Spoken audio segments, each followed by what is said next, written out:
Well, hey everybody, it's Tom here. Welcome back to my shop. So I figured it's time to put a mail call together. I haven't done one in a while. I've got some cool shop purchases to share with you guys. Also got 2 new pieces of equipment to show you.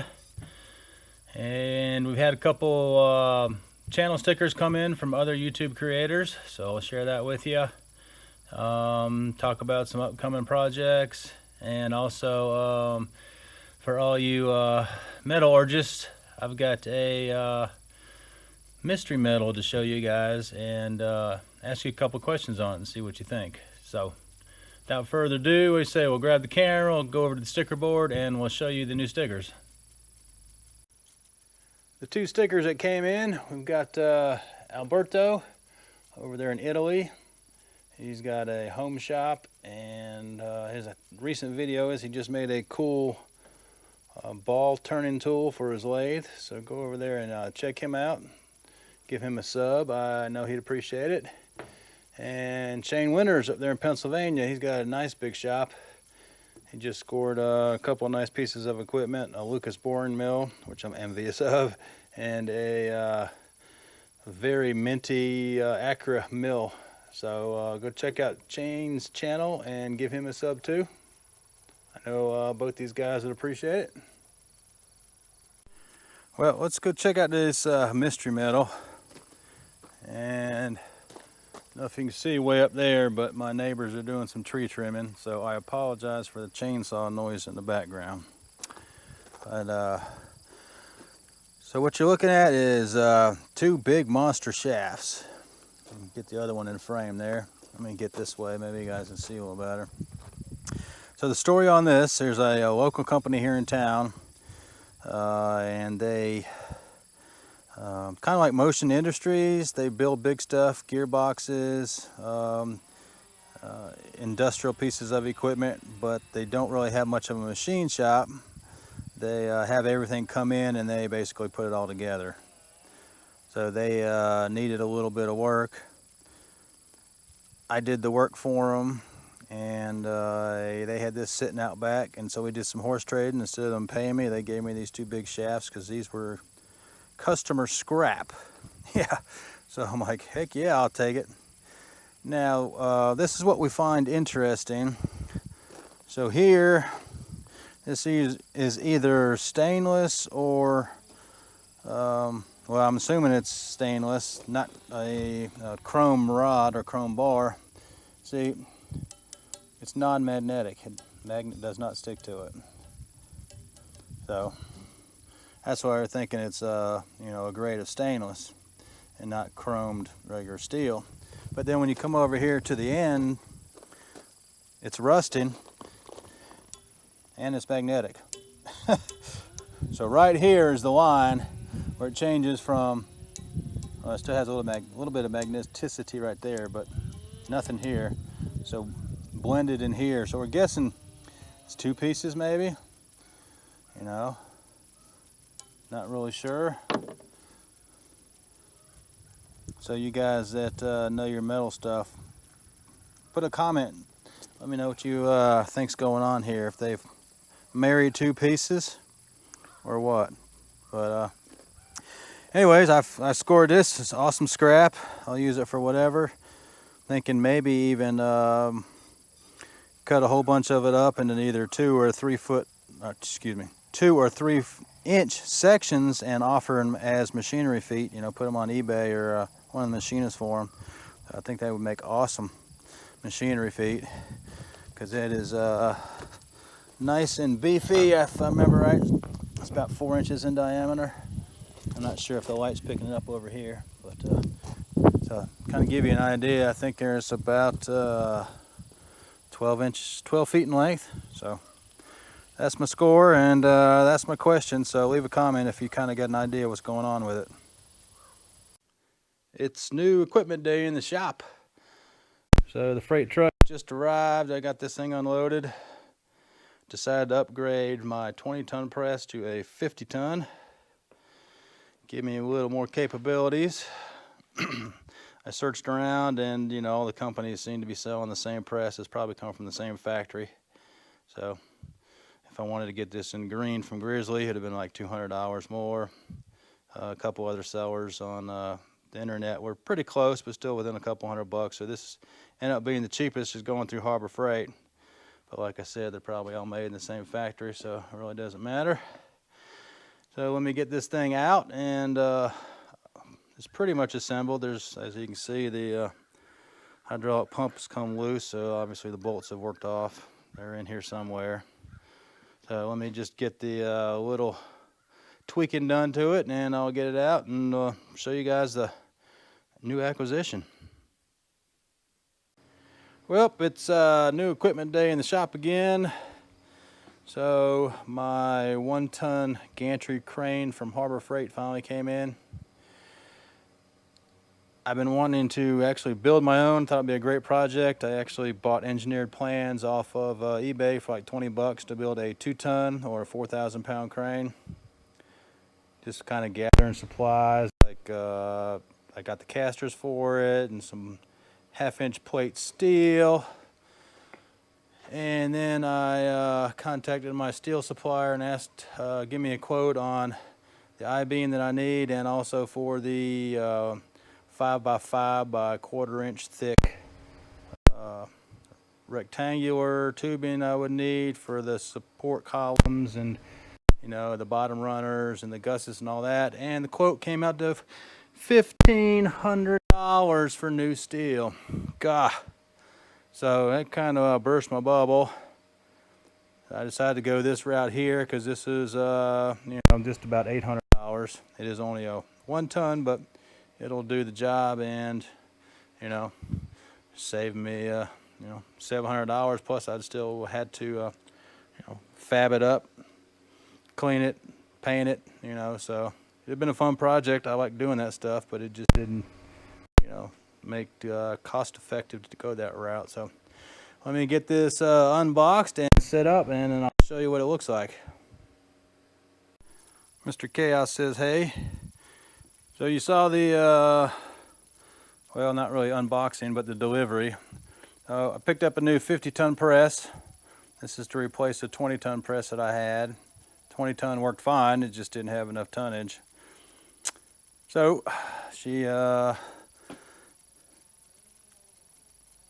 have a pneumatically controlled cylinder, which is nice, and a gauge to let you know how many tons you're exerting. I added the foot pedal because originally it had you know, a hose with an actuator on the end for your hand, but this way you can use more control with the foot pedal. So this is going to be handy in the shop. And then right next to it is the see if I can get it in frame, hopefully it's not getting washed out, is the nice that's Chaos, but he's got a squeaky football down here, jib crane. I guess, like I mentioned, I originally wanted to build one, but the cost was just prohibitive, so I bought one. Got her all set up. Looks like she's going to come in really handy, you know, especially changing the big chucks. So, you know, I don't have to muscle around this one. And then you got those big rascals down there.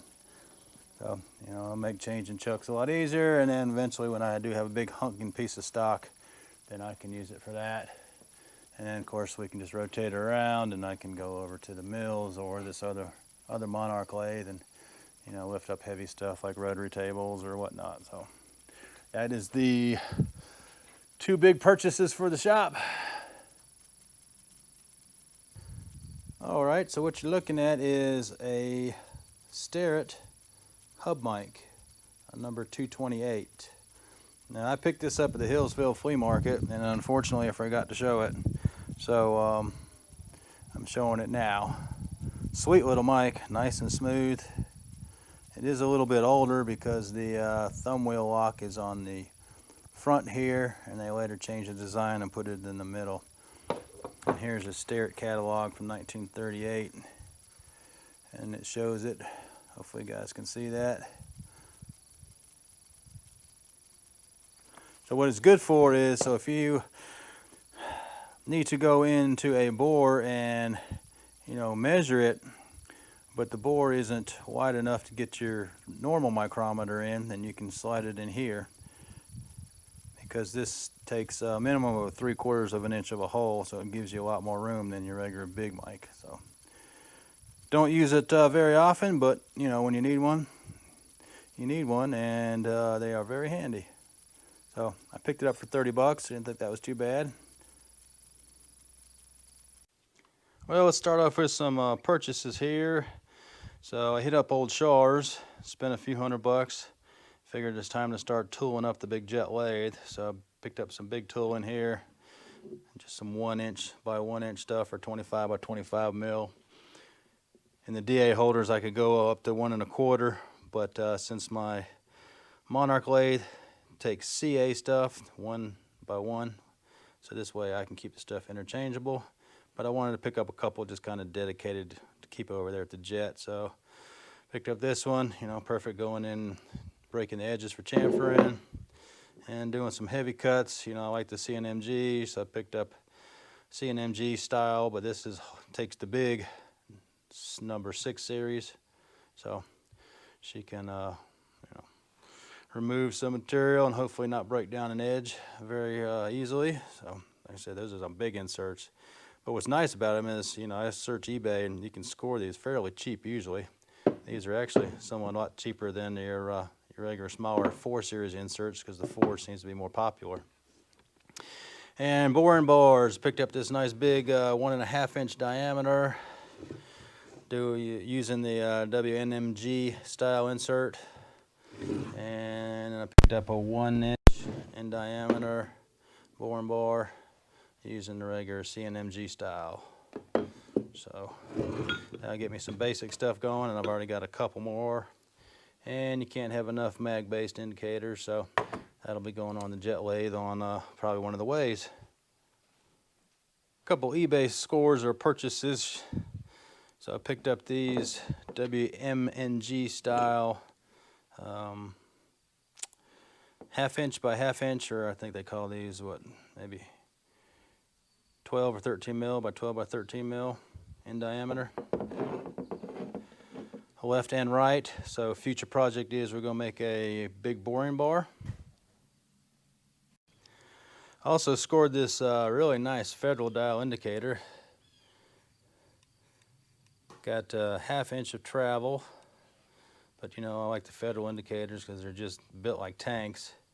And nobody wanted this for $16. So I mean, you know, a nice USA made, you know, heavy duty dial travel indicator for 16 bucks. I mean, you can't beat it, man. I'll buy them all day long. So that was a nice score, you know. Plus it's got the hole there, so you can just make you a little lug, stick her on your Noga, and you know, stick her in any direction or position you want. So very cool.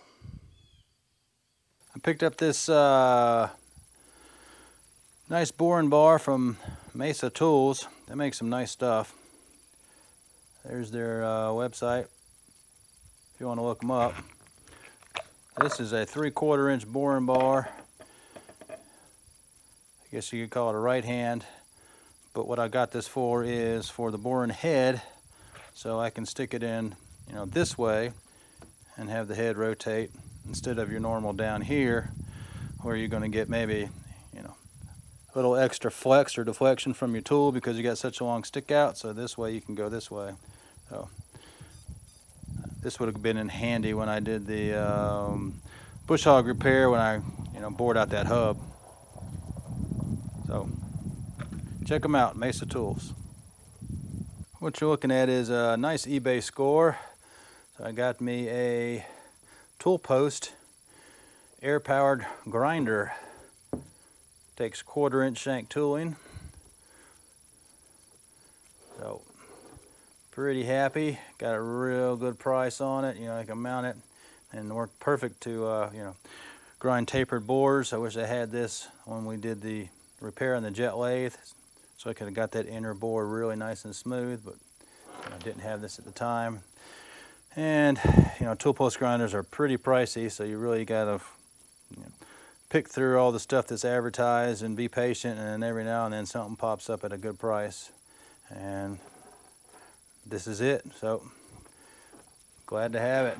You'll be seeing it in future videos, that's for sure. And finally, the last of the eBay purchases. So I scored this Aloris DA2 tool holder, and also I picked up a 1" by 1" button tool. You know, we made one of these because they're so expensive, but I'm always looking for, you know, deals.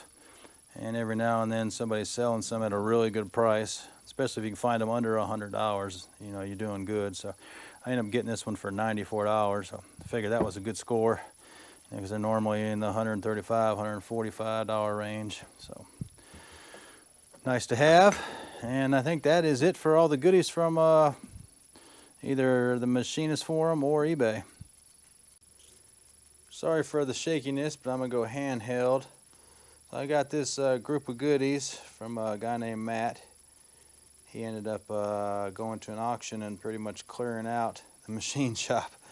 He bought a ton of stuff, so he's been selling it on the Machinist Forums and also on eBay.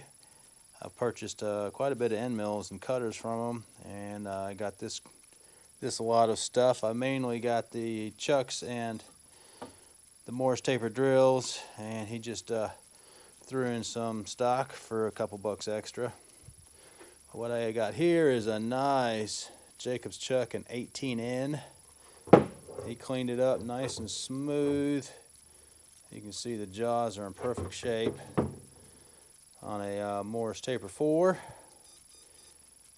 And for a couple bucks more, he threw in this big Jacobs chuck. This is a 20N. It is a little crunchy, and you can see the jaws have had better days. So it gave me a real good deal on this, and I'll just need to get a rebuild kit for this, and she'll be good to go. And then get a, you know, either a Morse taper 5 or a Morse taper 4 shank. I'm not sure yet. But I got these Morse taper 4 drills. Add to my collection. These are ones and sizes I didn't have. And then, like I said, he just threw in some extra stock, some aluminum here, and some, let's see, that looks like stainless, some tool steel, and then there's probably some, you know, miscellaneous stuff. So, got this group at a good price, so happy to have it. Well, I've had a little downtime in the shop, you know, letting my shoulder recover, so I figured I'd come out here and start working on the retaining wall, right? I've been, you know, using everything to my mechanical advantage and making sure I don't overdo my shoulder, but I'm not one for sitting around, and this needed to get done. So this is what I decided to go with. I'm using railroad ties. They're 8 foot long and 6 inches by 7 inches. So this is what she looks like back here. I'll do is a backfill with a little bit of gravel, and I'm gonna put some corrugated pipe to help try to get the water, you know, to go around it. And of course it'll kind of get backfilled. Those are the dead men I've put in so far. Still probably gonna run a stake through it about 3 or 4 feet in the ground. Keep this wall from moving, and we're going to continue it out, and then, you know, come around the corner there, get this erosion. Probably put another dead man here. So this is what I've been working on. I wanted to do concrete barrier blocks, but I've got a couple obstacles. You know, one is I don't have a trailer and a big, you know, 3/4 or 1 ton truck to haul them, because they weigh 4,000 pounds each. And 2, you know, they are scrap. So, you know, some weeks they have a bunch, some weeks they don't have any, and it's first come, first serve. So, you know, I would have to have a truck and trailer ready when I call them, and if they had some, I got to go get them. And, you know, your standard, you know, car hauling trailer only is rated at 7,000 pounds. So with the 1,000-pound trailer, really you can only pull about 6,000 pounds, so it means you only get 1 barrier block. So it'd take me forever, because I would need probably, I don't know, I think I figured out just a little over 30. So this was the easiest way to do it. I can kind of do this by hand. My neighbors come down and gave me a hand, and he used his tractor and cleared a lot of that out for me, and he's been helping me a little bit. So This is going to be the retainer wall. Hopefully it'll last at least 20, 25, 30 years before it rots. But glad to finally get it done and get it checked off the list. Figured it'd be a good time to kind of show the outside of the shop, especially since I got a bunch of new viewers, give you an idea of my layout. It's probably about the worst time to do it with the guy in the chainsaw in the background, and it's a little bit windy. But you know, fall's approaching, so I figured I better go ahead and get it knocked out. And of course, Cass has got a squeaky ball. So we're still not done. As you saw, I'm working on the retainer wall. We got to cut this, rework this area up here. We're going to put a drain here to catch a lot of the water that's coming down, and you know, get the gravel. And like I said, once we get this retainer wall, this will control a lot of the erosion and a lot of the silt that's coming down into my parking lot over here. But the building is 60 feet deep, 40 foot wide, so you got 2,400 square feet. Got concrete pad out front, and then one big 12 by 12 roll-up door and a man door, and then, you know, the other 12 by 12 doors on the adjacent end, so we got a nice airflow. It works out really well. And yeah, of course you walk in and kind of give you an idea what the layout of the shop is. I'll eventually maybe do a shop tour. Got my office in the middle, and the very back is kind of the automotive section. And then, you know, the lathes and the mills over here, and then of course the good old G&E shaper. And you know, running a wood stove for heat works real well. And I guess we can just kind of walk through and give you a look at the back of my property. So we're sitting on about 9 acres out here in the mountains of southwestern part of Virginia. So this is the back of my property. Goes obviously all the way to the fence line, and there's my house, and there's our barn. So, and there's firewood for this winter. And of course more over here, and I got to cut all this stuff up. But alrighty, that'll kind of give you a quickie. Well, future projects. So we got Rough Cut 2022 coming up. That video will dump on October 1st. So be on the lookout for that, and all the other creators that are going to participate. Going to build some big beefy sawhorses. That's in an upcoming video, and also some larger than normal machinist jack. So that's another project, another video coming up. So kind of give you an idea what's going to be in the can coming out. I would like to thank all my new subscribers. Appreciate you finding the channel and hanging out. Unfortunately, a mail call is a mixed bag of stuff. There is no machining in it, but it's something that a lot of the viewers enjoy. Kind of see, you know, behind the scenes, what's going on, you know, purchases, this, that, and the other. So just figured I'd throw another mail call out there for you. And with that, it's going to be a wrap. I appreciate you watching, guys, and we'll catch you on the next video, all right? See ya.